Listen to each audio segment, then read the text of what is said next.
What's up, good people? The Eagles are 4-0, and there is so much chatter and discontent surrounding this team. But first, thank you guys for joining. Appreciate all the new follows, the new subscribers across all platforms.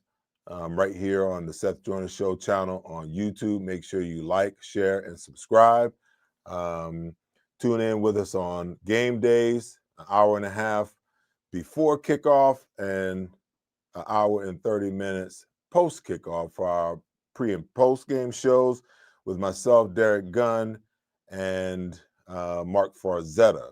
And if you missed the TV show, the Seth Joyner TV show, which airs tonight at 11 p.m. on PHL, you can catch it again on NBC Sports Philly tomorrow night, and maybe 2 other times beyond that. All my content that I create throughout the week can be found right here at my YouTube channel as well. Now, the 600-pound gorilla in the room is one A.J. Brown, and all the conversation that's going on around this undefeated, one of only 2 remaining undefeated teams in the National Football League, these Philadelphia Eagles.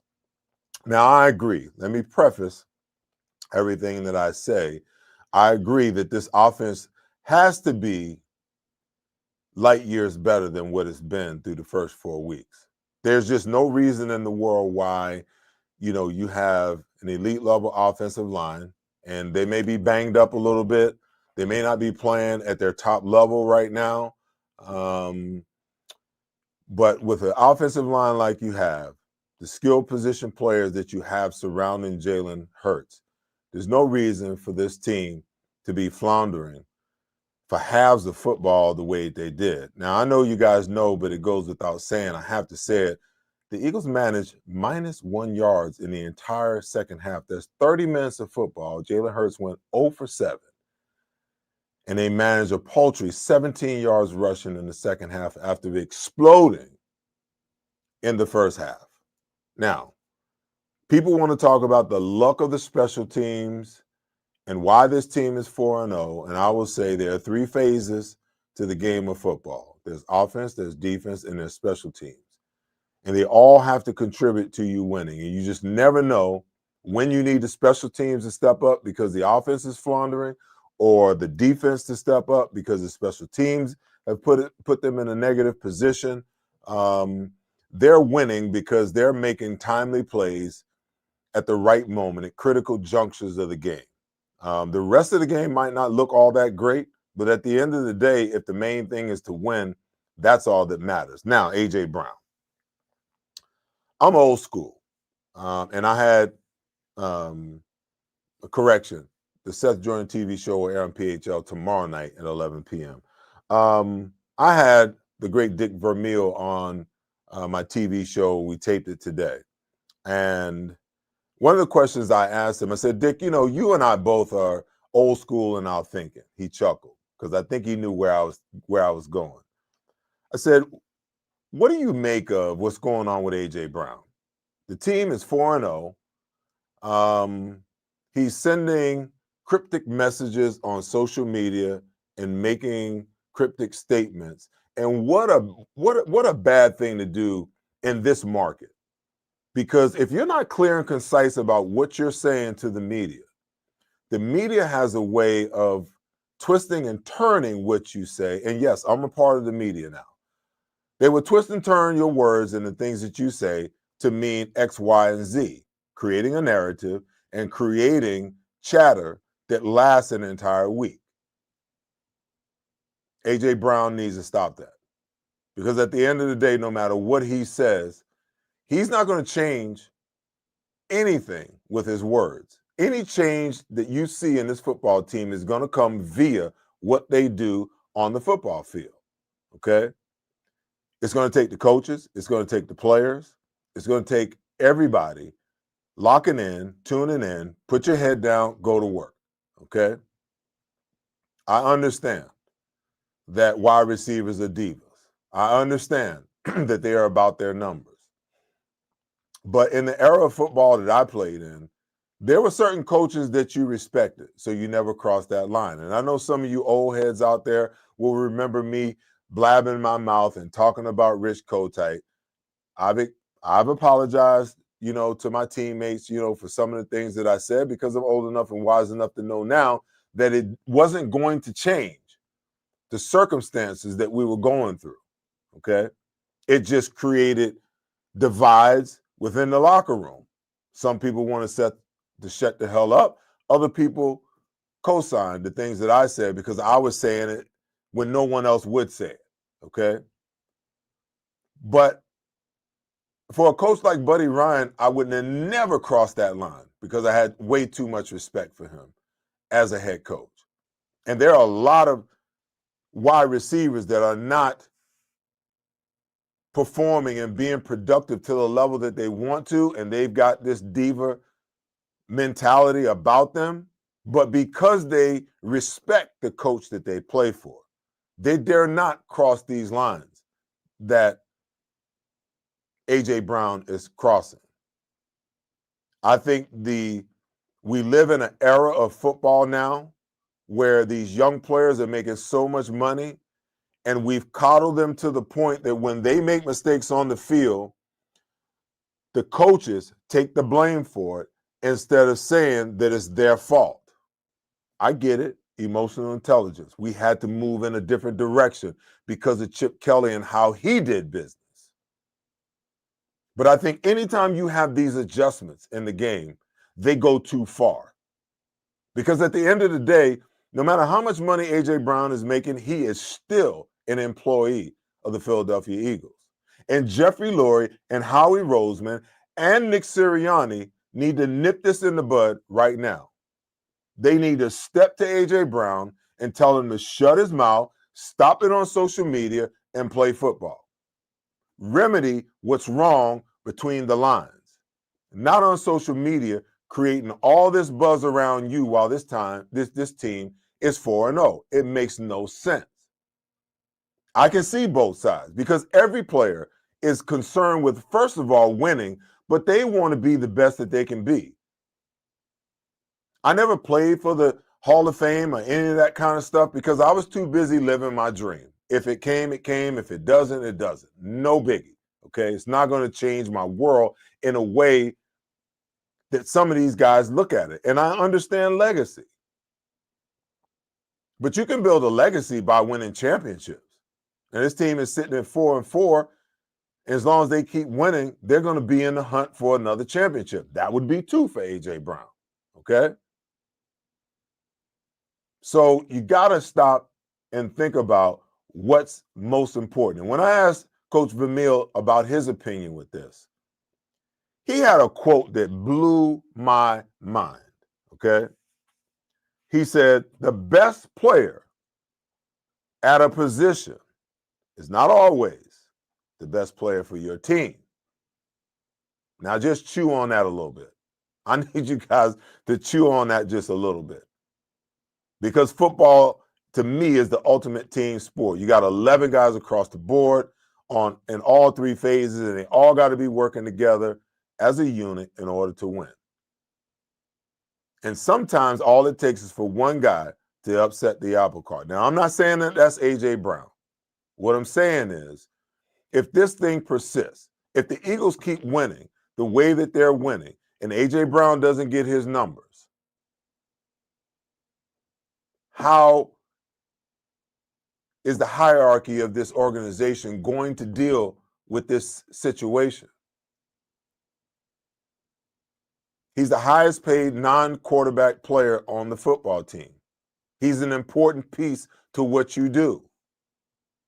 And there are going to be times in the season where he's going to have great games like he had a couple of weeks back, 109 yards, 8 catches, and a touchdown. And there's going to be times where his numbers are going to be minimal. And I heard some chatter on the radio today talking about, his legacy and who he was in Tennessee opposed to who he is here. So I went and I looked up the numbers. And his numbers are slightly better with Jalen Hurts as his quarterback than they were with whoever else was throwing the ball for 3 years in Tennessee. Okay? So I can understand both sides of the equation here. I just don't think that there's anything to be gained by A.J. Brown doing what he's doing and handling this situation the way that it is with this team winning football games and with them trying to get the situation right. You create more friction than you create results or resolve to the problems. Now, let's talk about another piece of this. The other piece is, with A.J. Brown, who's at fault? I saw a breakdown today of A.J.'s 9 targets. And it was a mixture of Jalen missing some throws and not being on time and not placing the ball where it really needed to be placed. It was a combination of A.J. running a lazy route, but it's also a combination of what the Eagles coaching staff asked A.J. to run. And I want to illustrate that on the board today because a wide receiver of A.J. Brown's talent should be used a lot better than what he's been asked to use. And let's go to the board and I'll explain to you why. Okay? Most of the time, A.J. is the X receiver, which is the weak side receiver. Okay? And you could have a slot receiver there, or you could be 3-by-1 over here. Okay? These are the routes that A.J. Brown runs. Okay? He runs a slant, he runs a go, and he runs a comeback. Now, you guys tell me what you see. These are the primary routes that A.J. Brown runs. Okay? If we divide the field up into fourths, okay, the majority of A.J. Brown's routes are on 1/4 of the field. And the problem with that is that in preparation to play the Eagles, if I can see this, don't you think that this cornerback and the DC standing over here on the sideline can see that? So what you begin to have is you've got, these cornerbacks that are pretty much sitting on these routes. So let's take one route. A.J. runs a go route on Sunday. He ran 2 actually. And the cornerback was even with him. Now, anytime that cornerback is even with him, the throw should be a back shoulder throw, okay? And Jalen should hit him on the back shoulder. Twice, Jalen tried to throw the fade ball over the top, and because A.J. was so close to the sideline those 2 balls got thrown out of bounds. There was no room left, okay? So the only way that you remedy that is you either cut A.J.'s split down a little more, okay? Or he's got to run his route tighter here, which gives him an opportunity to either come back or get the back shoulder throw, okay? That's the first route, okay?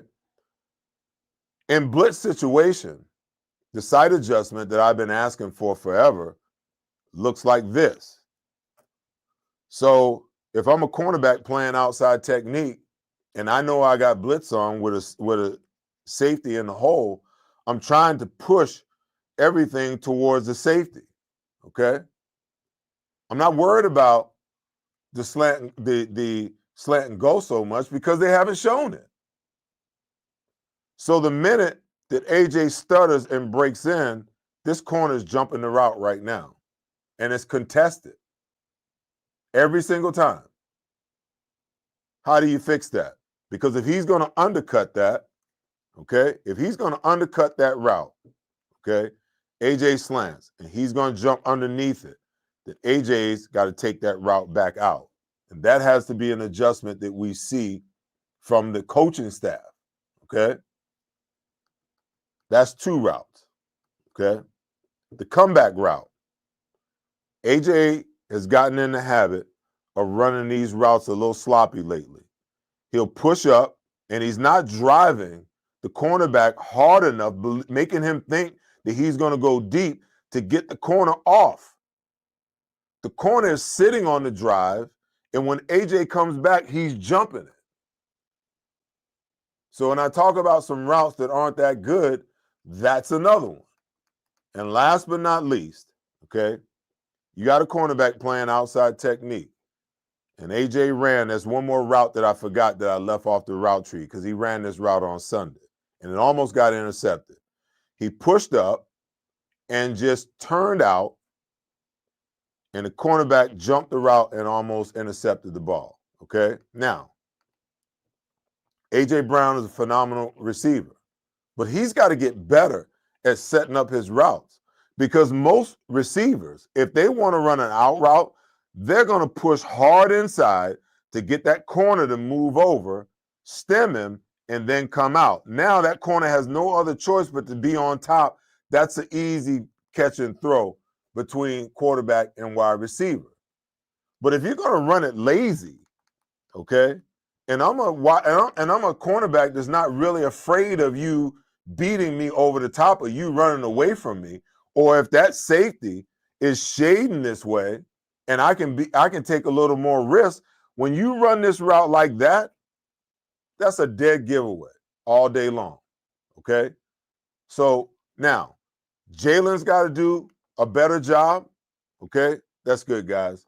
Jalen's got to do a better job of placing the ball where it's supposed to go when he's supposed to put it in a certain place, okay? AJ's got to do a better job of running better routes and setting up separation because at times it looks like he's not getting separation. And then Kevin Patullo and Nick Sirianni need to do a better job of utilizing A.J. Brown's skills and widening the depth of the route tree that he runs. Let's go back to the board one more time, okay? Because I just want to show you guys this one, okay? Just real quick. And I'm not saying that A.J. Brown is getting old or, any of that kind of nonsense. But when you get your slot here, put your slot up on the line and get AJ off the line, okay? And because what normally happens is when a wide receiver begins to get older, and I'm not saying that this is the case with AJ. He's in his 7th year, 28 years old. So I'm not worried about him slowing down. He's in the prime of his career, as a matter of fact, for anyone who believes otherwise, okay? But the way that when a wide receiver gets older, you either move him in the slot or you put him in motion so that guys can't jam him at the line of scrimmage and you give him some room to operate. Why aren't we seeing AJ come in motion, okay, with the threat to block against the run and play action, okay, and have him run crossing routes or over routes or post routes or corner routes? See, this is the time where the Eagles can look at their situation and self-scout and put their number one wide receiver in position, not only to be productive, but to make him happy. And if I can see these things, like you guys always hear me say, if I can see them, certainly these coaches that spend 15 plus hours every single week, that's good, guys. devising game plans and studying film, there's no reason why they shouldn't be able to see it and implement some of these things. Okay. I think that the Eagles are looking for an identity on the offensive side of the football. And I believe that teams have done a good job of understanding what the Eagles have done well the last few years and what they want to do based upon what they did last year. And they spent the entire offseason creating a blueprint and adjusting to the things that the Eagles do well in order to take them away. So that means that our coaching staff, the Eagles coaching staff, has to make some adjustments to their game plan as well. That means that, hey, we haven't even been able to get Saquon Barkley going yet. So sometimes, you may have to throw the ball a little more earlier in the game. And I know you guys are like, oh, Seth, but you said, you got to run the ball to be successful on offense. You're right. And they did it last year. But that doesn't mean that that's the only way to go about it. They got to get Saquon Barkley going. And sometimes you have to throw the ball in order to run the ball. And other times you have to run the ball in order to throw the ball. So that means that from week to week, their identity may be adjusting based upon the team that you're playing and how you think as the game progresses, a team is trying to play you. If they're trying to take Saquon away and they give you a single high safety, there's no reason in the world why we shouldn't have Jalen Hurts under center a little more, with Saquon Barkley dotted behind him, running the football, going play action passes with a single high safety, with Jalen looking one way and coming back the other to whoever it is. See, the thing about what happened in the second half with Jalen trying to feed the ball to AJ that becomes problematic is that you get yourself in more trouble trying to do that, trying to placate one guy. Because there were a number of balls that Jalen put up that was in harm's way that could have been intercepted. And you can't risk that to make one guy happy. In the first half, Jalen threw the football to the guy that was open. In the second half, he went 0 for 7. And oh, by the way, he went 15 for 16 for 130 yards, okay, and 2 touchdowns. In the second half, he tried to placate one player, A.J. Brown, and went 0 for 7 for -1 yards after you calculate in the sacks. 17 net yards passing, 17 net yards rushing, 18 loss on sacks. Before I go to the break, I would be remiss if I didn't give Michael Clay some love. I think he's doing a phenomenal job of not only coaching, but game planning. The 2 blocks against the Rams, they saw something, they attacked it, and it turned into a big play, 7 points. Then they turn around this week, their first punt of the game. Cameron Latou goes in, blocks the punt. Sidney Brown scoops and scores for 7 yards, set the tenor and the tone for the entire day. Brandon Mann punted the hell out of the ball, 52-yard average, flipped the field on multiple occasions. So we don't really talk much about the special teams, but I got to give them some love. And then I'm going to jump over on the defensive side of the ball because the defense dominated the first half. Quinyon Mitchell, dog. Cooper DeJean, dog. We need to get those edge guys to be more dogs. We need some rush out of our guys on the edges. That's gotta come to fruition. And to be honest with you, if they can find a new slot corner, I'm not opposed to Cooper DeJean playing corner on the other side. He looked good. Dude's a baller. He can play anywhere you put him, it looks like. But I'm going to give this young defense a lot of credit because they dominated a good offense in the first half last week. Second half, not so much. Really, I would say so much because really they gave up I think it was 149 yards, and Baker Mayfield had a 224 yards, I believe, in the second half alone. They held him to 99 yards in the first half, total offense. Okay, and 1 for 7 on third down. But the glaring mistake was Drew McCuba made the same mistake that Reed Blankenship made against the Rams and with Devontae Adams the following, in this week's game. You're cover 2 corner, you got to get depth. Can't let a guy break your cushion and run past you. And Reed Blankenship did everything humanly possible to get over there and help him out. But I expect momentary mistakes like that from a rookie. Same thing with Jahad Campbell. He had Bucky Irvin on the sideline, played it perfectly. Bucky ran an out route. He played over top of it to make sure he wasn't running an out and up. Fatal mistake he made. He took 1 split second to look back at the quarterback, and Bucky Irvin turned it up and turned it into a 72-yard touchdown. Rookie mistake. Those guys are going to make some mistakes. But let's also talk about, the turnover on downs twice. Let's talk about the caused fumble. Let's talk about the interception by Jahad Campbell to seal the deal. So I'm going to give some love to the defense and the special teams, because even though Tampa Bay made it a game, a lot of that had a lot to do with the offense not being productive enough to keep Tampa off the field.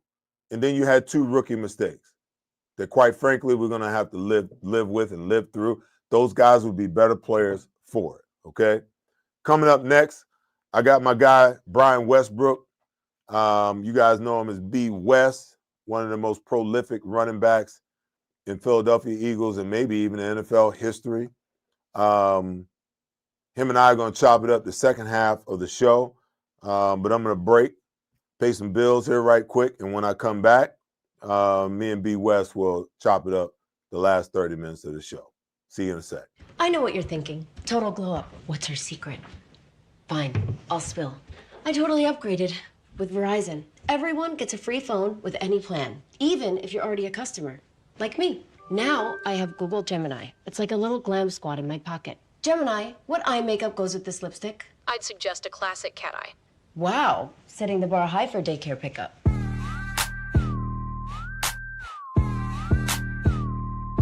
Get in on this. There's a number on the screen. There's a number on the screen. There's a number on the screen. There's a number on the screen. There's a number on the screen. There's a number on the screen. There is a number on the screen. There's a number on the screen. There's a number on the screen. There's a number on the screen.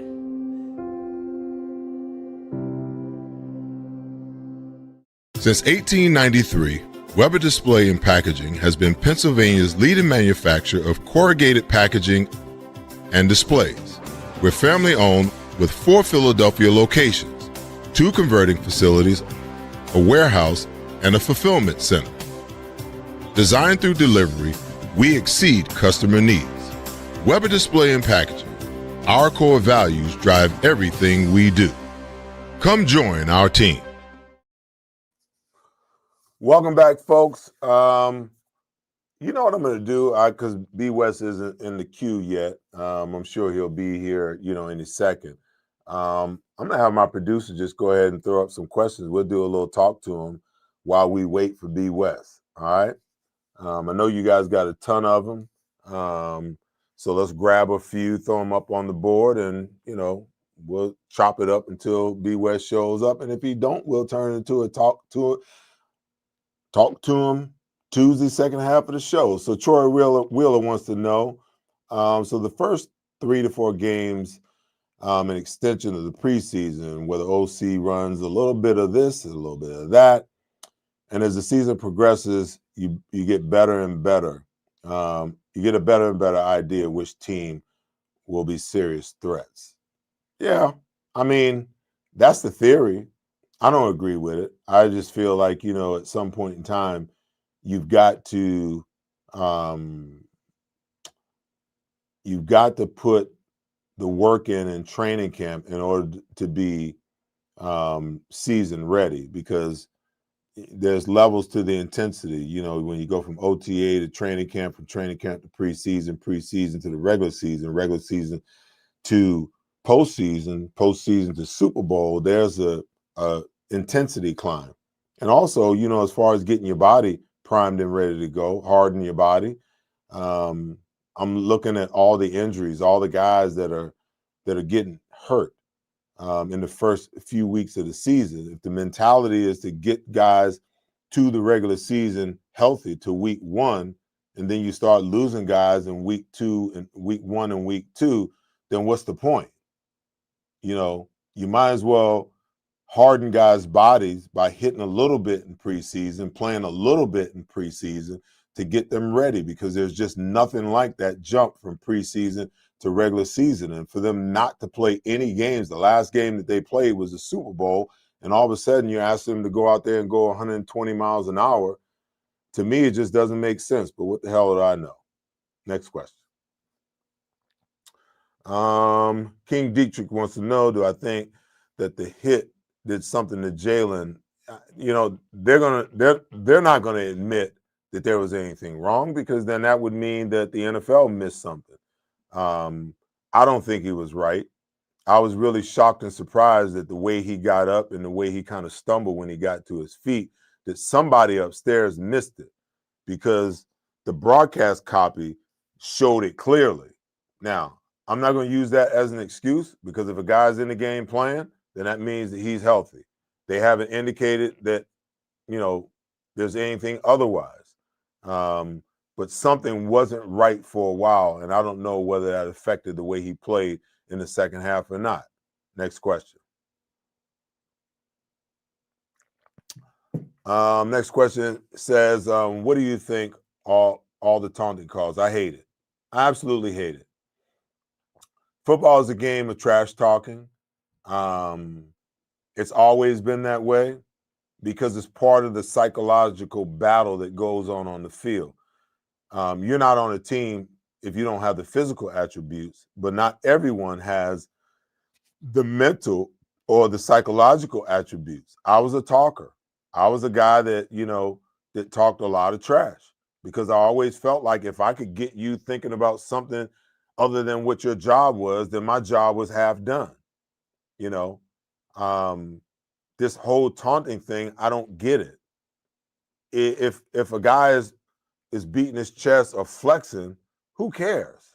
You know, the offensive player or the defensive player or whoever it is on special team. I mean, if you don't get in a guy's face, I can understand that, getting face to face with a guy, you know, and flexing, you know, I understand that. But if you've got your distance and you're in your own space and you're not in your opponent's space, who cares what you say or what actions you do? I mean, it's a point of emphasis, so it's a moot issue. These players just need to know how to deal with it in order to, you know, prevent themselves from putting their team, you know, in a precarious position. But to me, I think the whole call is a bunch of BS. I really do. All right. Next question. I don't know where my man B West is, but Lord Brooks wants to know, could the coaching staff be experimenting with the offense and not showing what they really want to do? With all the issues and problems that they had, I find it hard to believe that at this late date that they're still trying to figure out what to do and how to do it, or that they're holding some things back to implement later on. I don't know if you guys know, but an NFL playbook is probably about that thick, okay? The week-to-week playbook is probably about that thick. They condense it down with the whole game plan that they have. I realize that everything is on an iPad or a Microsoft Surface Pro, but there's a lot of information on that book. And I find it hard to believe that they've deviated so far away from what they've been doing the last few years that the current offense and these players don't know what adjustments could be. or how difficult is it, to change a route in game? You're on the sideline. All you got to do is draw it up on one of these pads. I think that, if you're playing in the NFL, you have enough intellect to be able to adjust that way. And when you're trying to win games, you're not hiding or keeping anything back. You're pulling out all the stops to try to figure out how to win the game. Plain and simple. All right. Next question while I text B West. Should Vic start blitzing more? Hey, listen, he's blitzing a lot more than I ever thought he would. I'm excited about what I see. Him not wanting to give this, opposing quarterbacks and offenses times to sit back there and just do whatever they want to do. But I also think that a lot of the blitzes that he's running is because we're not getting a whole lot of pressure out of our defensive ends and edge rushers. I expected a lot more to see Jalix Hunt flash a lot more. Uche's done a good job from time to time. He's been just a step away. And I don't know what the heck is going on with Azeez Ojulari. He hadn't even dressed for a game. And, after splashing in week 2, Zadarius Smith has all but disappeared, since he's been on the team. But I think a lot of blitzing that Vic Fangio has been doing is because, he's trying to get opposing teams behind the sticks a little bit on first and second down by bringing pressure, because we're just not getting there with 4 people. Next question.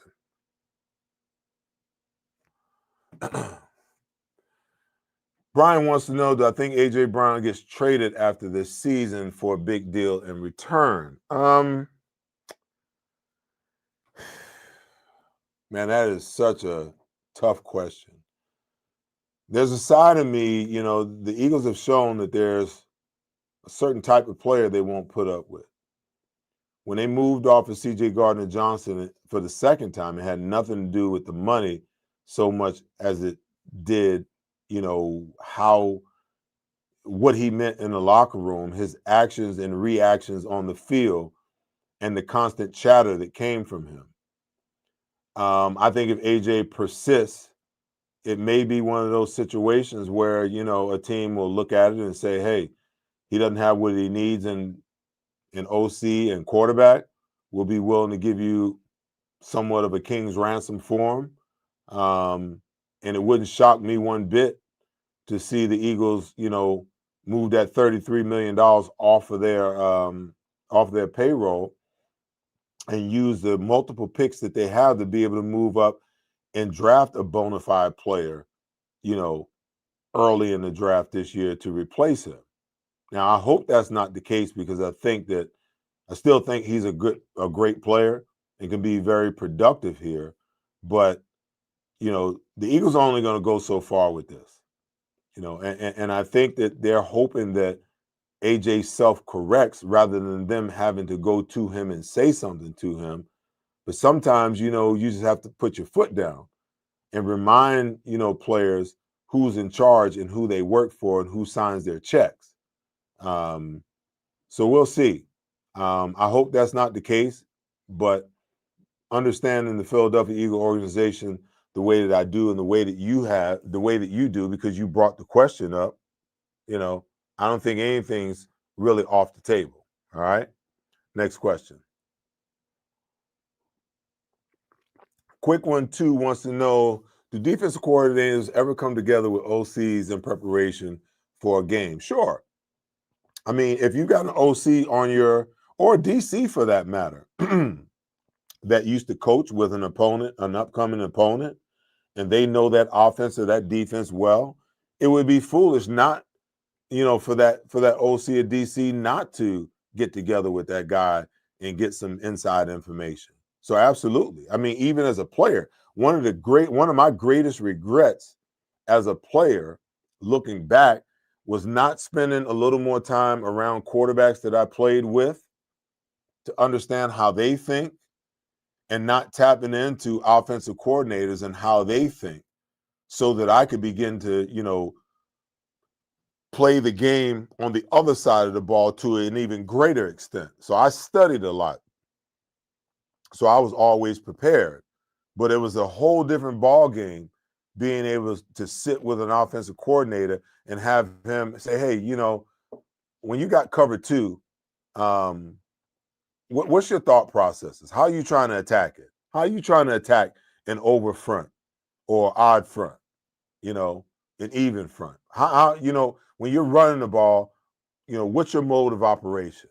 You trying to double team the three technique and work up, second and short situations? Are you trying to take a shot down the field, or are you just trying to get to get the first down via run? And if you don't get it, at least you're in third and 1, 3rd and 2, where you can either run it again or go a hard play action and try to throw the ball and pick it up, or come back, and run a tush push on 4th down, when you get to 4th and 1. So absolutely. I mean, I think these coordinators would be derelict in their duty if they don't try to uncover, every situation, move every leaf, and turn over every rock to get information that helps them game plan much better. All right.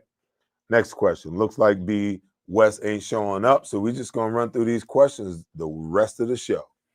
Snarkalophagus wants to know, how is the line doing this year? Why isn't Saquon breaking any big runs? Well, I think it's twofold. I don't think the line is beat up, for one. Landon Dickerson can't be 100%. We know that Lane Johnson isn't 100%. And most players, once they play game one, have all got something that's nagging or bothering them. So they're a little beat up, but they're also not playing at the level that they played at the last few years either. Be hard pressed to hang that tag on them as the best offensive line in all of football, the way that they're playing at the moment. That's part of it. The other part of it is the designs of the run. I would love to see, like I said earlier, see Saquon behind center a little more. Even if you're going to be in shotgun, put him in the pistol where you can run your stretch plays and you give him time to see the blocks and give him time to see multiple holes and give him the option to cut it back or bounce it outside. A lot of what runs that Saquon is getting is with him in shotgun right next to Jalen. And when you put him right next to Jalen, the type of runs that you implement are limited. 95% of those runs have to go across Jalen's face. The only run that you have with him standing to the left is a quick toss that way, and fast defenses are going to decipher that and eat that up right now. So when you combine, and then teams are playing a lot of loaded boxes early in the game because they don't want to let Saquon get rolling. So when you factor in all of those things, then that means that the Eagles offensive coordinator and head coach have got to make some adjustments to figure out how to get Saquon going. And my suggestion is, put Jalen under center a little more. Put Saquon in the pistol a little more. Run play action off of it with teams with a loaded box. And now you've got one-on-ones on the outside, or even if you're playing cover 3, those guys that are dropping out, it's going to take them so much longer to get out there to those flat drops just because you're giving them play action pass. And when you go a loaded box, the mentality is, oh my God, they're going to run the football. When they're running play action pass now with Saquon offset and Jalen just sticks the ball out, it's a dead read. You can look at the linebackers, they don't even bite on it. Unless you're going to run your read option, and your RPO stuff where you're riding and then he's pulling, now the linebackers and the safeties have to honor that.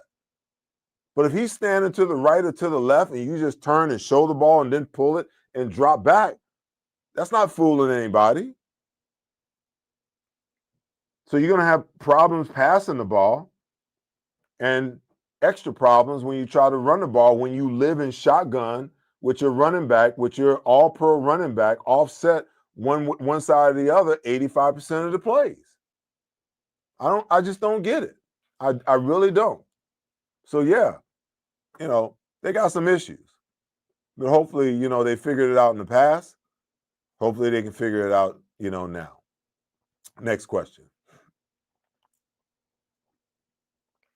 Sam Fleming wants to know, with the offensive line struggles, wouldn't it make sense to start moving the pocket in an unpredictable manner, doing design rollouts and bootlegs? These O-line guys are banged up, and it shows. Listen, I agree. I've been saying for 2 years, that's part of the whole thing, putting Jalen under center, going 12 personnel, 2 tight ends and 1 running back. Now, you can run, your stretch plays. You can bring the U. That's the second tight end across in motion, where you get 2 tight ends to one side on the move. Okay, you could pitch it to him. You could hand it to him. Stretch plays, zone plays, where he could hit it up inside, he can cut it back, or he can bounce it outside. He gets to pick his hole wherever he can find it. And because you're moving, you're less likely to get defenders to be able to jump gaps. Instead, they're trying to move with the offensive linemen as they run these zone plays. So yeah, and off all of that action, Jalen fake, bootleg, come back. Now you got, guys coming across. You got tight ends coming across. You got the throwback to the back. I mean, you got a plethora of things that you can do. So I agree 100%. I didn't hear you guys. What did you say? All right, let's go to B West. Where you at, man? Hey, listen, third grade homework is not as easy as you may think it may be. I tell you what, it's no fun at all, but I apologize. Is that a Tiger Woods hat you got on? No, man, this is the Westbrook Horse Farm, brother. Come on. Okay.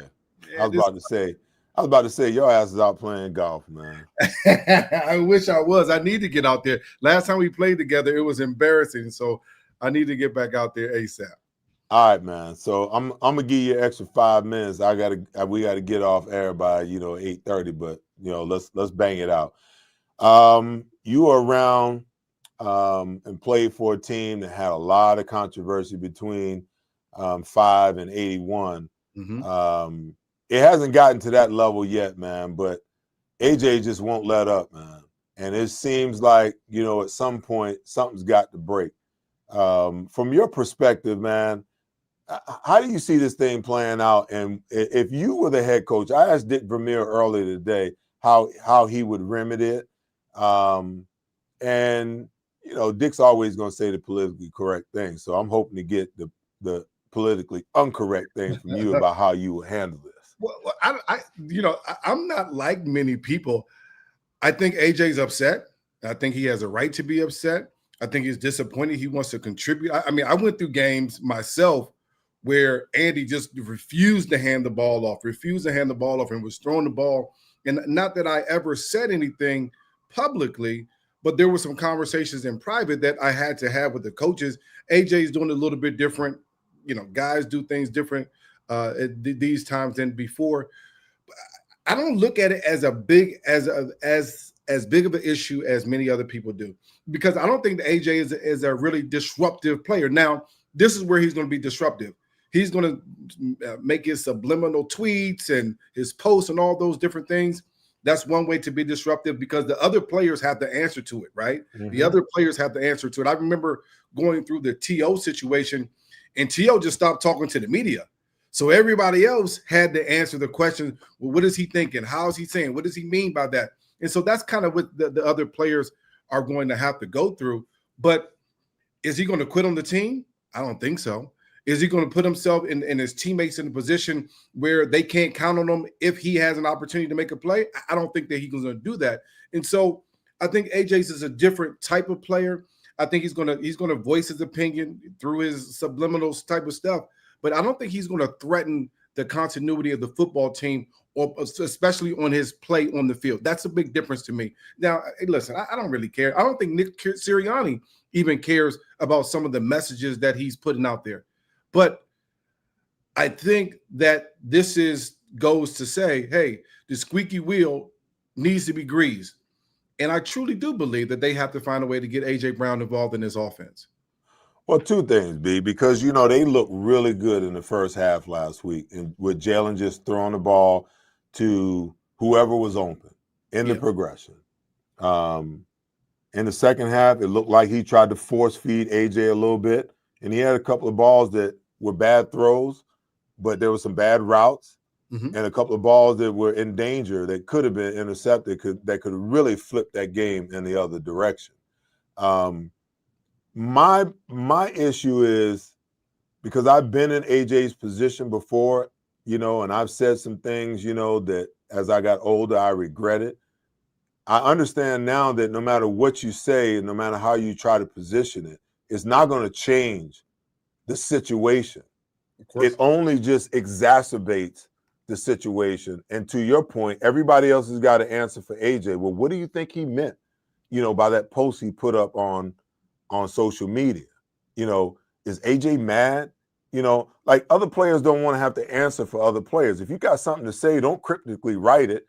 Just say what you got to say, or shut the hell up and wait for the situation to get better. Just go to work. So I don't see the benefit of it. And if there's no benefit to it, then what's the point?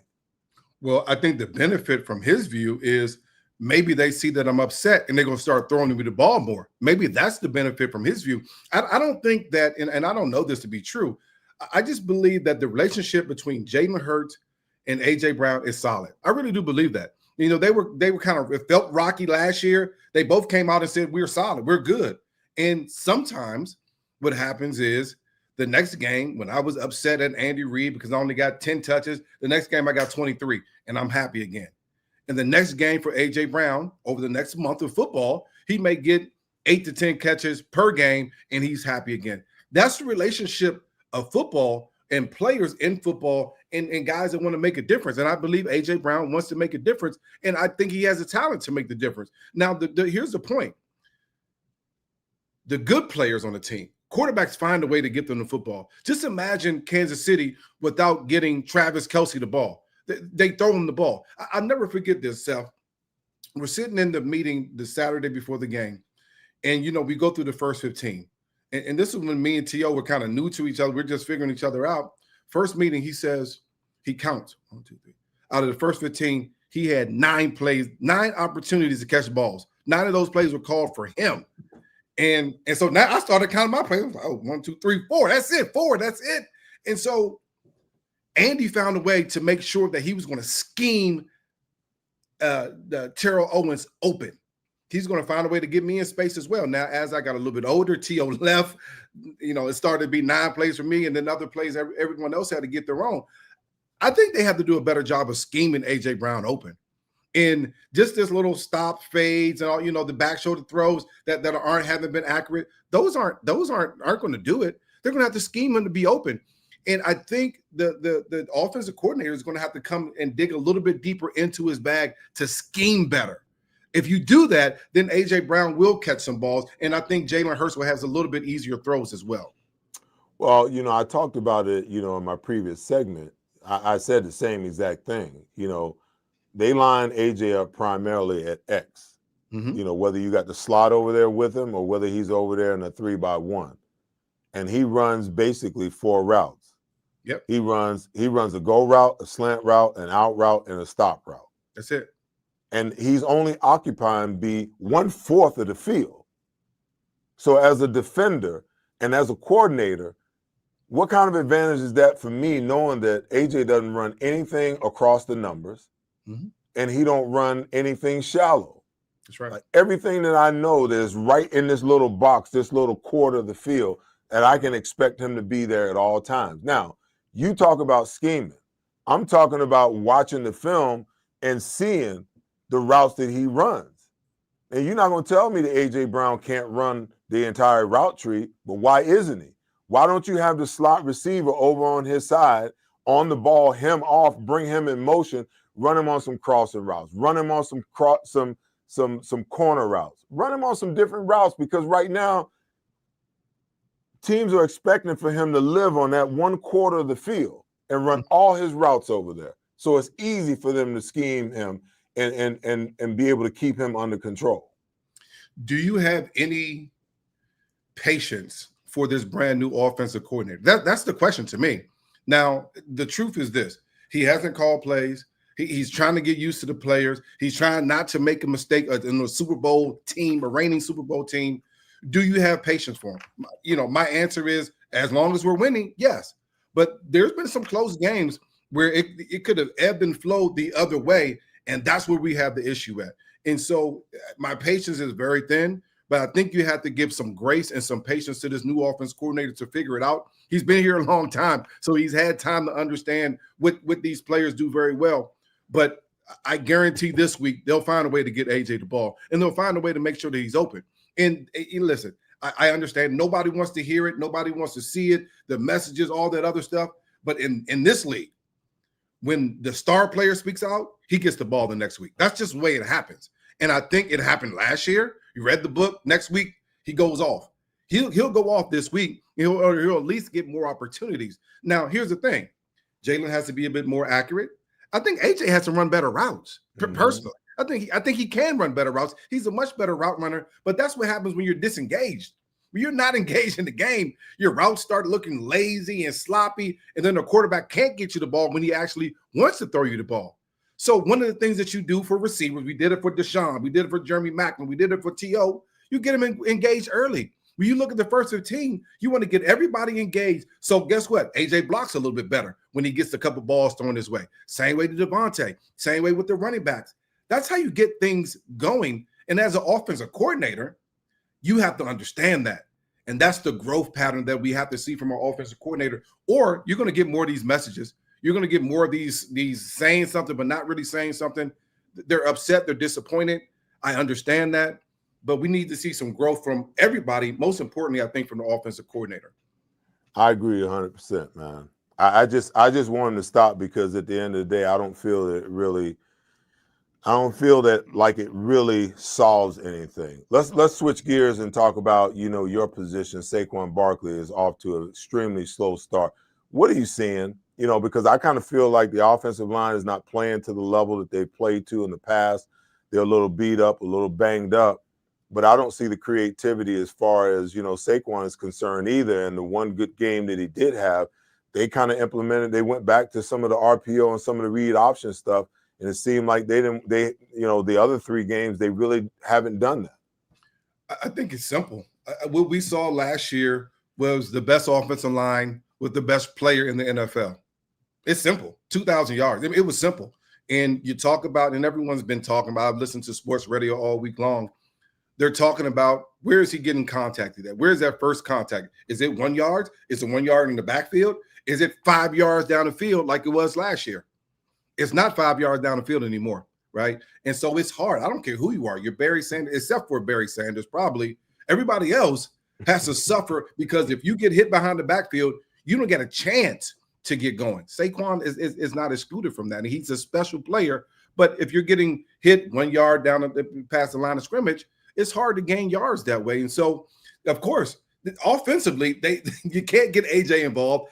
Really haven't heard a lot from Devontae Smith. Dallas Goedert had a couple of catches the first couple of games, and Saquon can't get going. But we're still winning, right? And so I think the offensive line has to get healthy, number one. We got to get Lane healthy. We got to get Landon Dickerson healthy. Those guys got to have some continuity. You got to get healthy. You need that up front. And then Saquon just needs space. It just needs space. But think about this, Seth. If you can't get AJ going, you don't have to adjust the defense. You just don't have to. If AJ's not going to get going, I can guard him with one person. That means I got 10 people to stop Saquon. So part of this offense is get your wide receiver going, get your offensive line moving forward down the field, and get your running game going. If you do that, then everything starts to melt together. Unfortunately, right now, you have an unhealthy offensive line and an offensive coordinator that hasn't quite figured it out yet, and that's going to always slow you down. Luckily, they've been able to win despite that.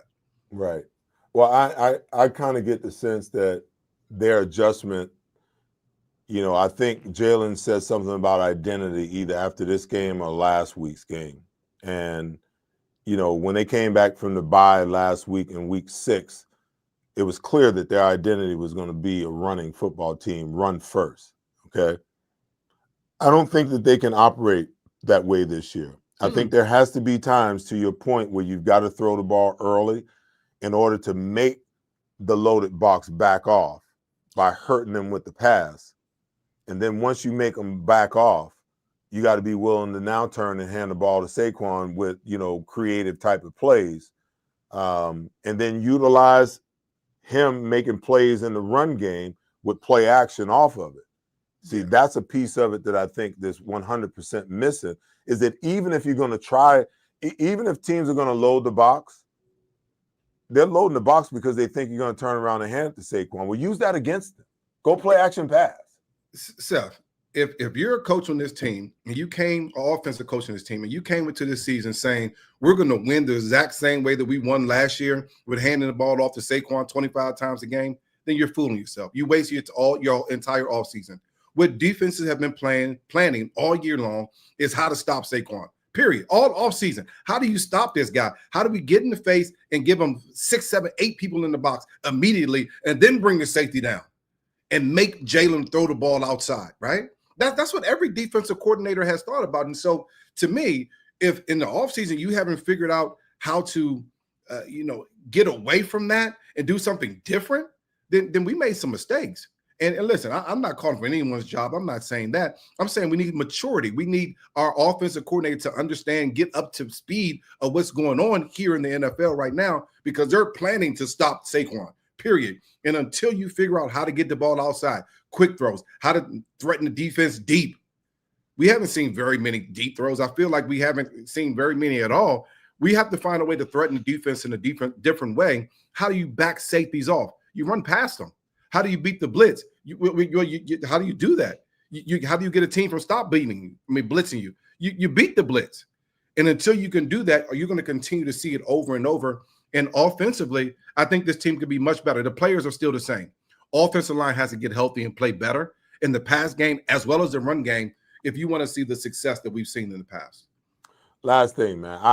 So I keep hearing, explosive plays. They got to push the ball down the field. They got to take, I equate explosive plays like being able to rush the passer and blitz on the defensive side of the ball. And tell me if there's some semblance here or whether I'm off base or not. Buddy Ryan used to always tell us, you have to earn the right to rush the passer. And you got to earn the right for me to call blitzes. And the way that you do that is you do that by shutting down the run first. Mm-hmm. If you shut down the run, they know that they can't run, and you know that they can't run. Now I can turn you loose. Yeah. Okay? In the passing game for offense, I believe is similar. If you can't just line up and say we're going to take a shot down the field, because most defenses today, they're either playing a shell coverage too high. They're trying to minimize your ability to push the ball down the field. So they're just not going to let a wide receiver run by a DB and catch a bomb just because you want to do that. Mm-hmm. That has to be earned. That has to be earned by running the football and forcing them into a heavy box. And it has to be earned by Jalen being willing to take what the defense is giving him, like he did last week in the first half, getting a lead and now forcing the hand of the defense to do some things that they might not want to do. And now you can take your shots down the field because you got the matchup that you want. But to just think that you can just break the huddle, we're going to take a shot down the field. No, you're going to throw a damn interception is what you're going to do. And I think that people are misguided. When I hear people say that, I think it's a misguided notion that you can get shots down the field at will. Yeah, I think what you're saying now is in the past, you need 8 or 9 guys to stop the run. That's how good our offensive line was. That's how good Saquon was last year. And now you're getting those shots one-on-one because you got 9 guys in the box. Now you get Devontae Smith streaking down the middle of the field. Same thing with A.J. Brown. Because our offensive line hasn't played up to what we've seen them in the past, now you don't have to put 8, 9 guys in the box. You can stop us with our run with 6 or 7. Now you can play that coverage behind that 2 shell, that 4 shell that you're talking about, and you can get over top A.J. Brown. You can get over top Devontae Smith. But I think you're right. It starts with the offensive line. It starts with the run game just a bit. You get them going. Now the defense has to shift. Now the defense, offensively, you earn the opportunity to take a shot down the field. And when you earn that opportunity because you ran the ball, and truthfully, that could be with the quarterback, that could be with the running back, but you've earned that opportunity. Now you get to take the shot. We haven't earned the opportunity because offensively, we haven't ran the ball very well, successfully, consistently throughout the game. And if you do that, and if you don't play that way, then you'll never get that deep shot that you want. You haven't earned it because you're always going to have that deep, that shell, that cover two, that cover four shell back there that's going to continue to not allow AJ to run free the way that we want him to run free. And I think we can do a better job of that. All right, my man. Listen, good stuff. I got to have you on again later in the year so we can chop up the full 30 minutes, man. But I understand daddy duty. It's all good, man. It's all good. It's all forgiven. I need two shots aside. Slip. I know I'm going to get a fine slip. I apologize. No. I just need two aside next time we play. That is sounds good. Thank you very much, right, man. Keep up the good work, brother. All right, brother. Talk to you soon. All right, folks. That's the show for tonight. Make sure you tune in next week. We'll be right back here chopping it up again. Hopefully, it'll be after another Birds win. This is going to be a tough one. Everything that the Denver Broncos are good at, the Eagles are struggling at defensively. Offensively, the Eagles' offense is struggling, and the Denver Broncos' defense is pretty darn good. I feel really good about our defense against that offense. We just got to get that run game under control. They run the ball pretty good, averaging about 143 yards per game, I believe. Let me check that and make sure. I don't want to give out no misinformation. Yes, they are averaging 143 yards per game. They're ranked 5th in the National Football League. So the Eagles better put their big boy pads on and be ready to shut that down and force Bo Nix to have to win the game on his arm. That's the show for tonight. I'll see you guys next week. As usual, be good to each other and take care of each other. But most importantly, make sure you love each other. I'll talk to you guys next week. Peace.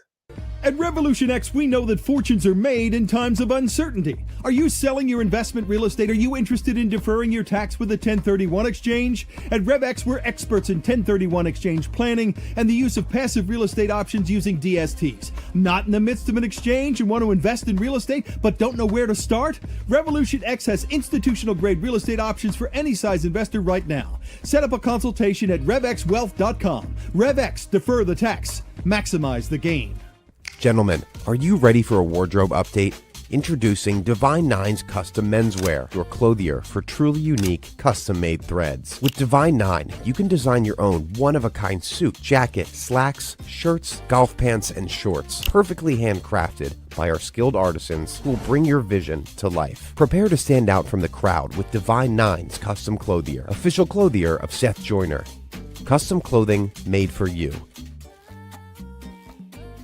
At MidPenn Bank, we believe in the power of community. We're not just another bank, we're your bank. We're also your neighbor. For over 150 years, we've been helping dreams come true, financing projects that make a difference locally. From small businesses to community centers, we're here to support what matters most to you, donating time and resources to strengthen the Philadelphia region. And when Philly's favorite superstars need a bank they can trust, they turn to MidPenn Bank just like we can.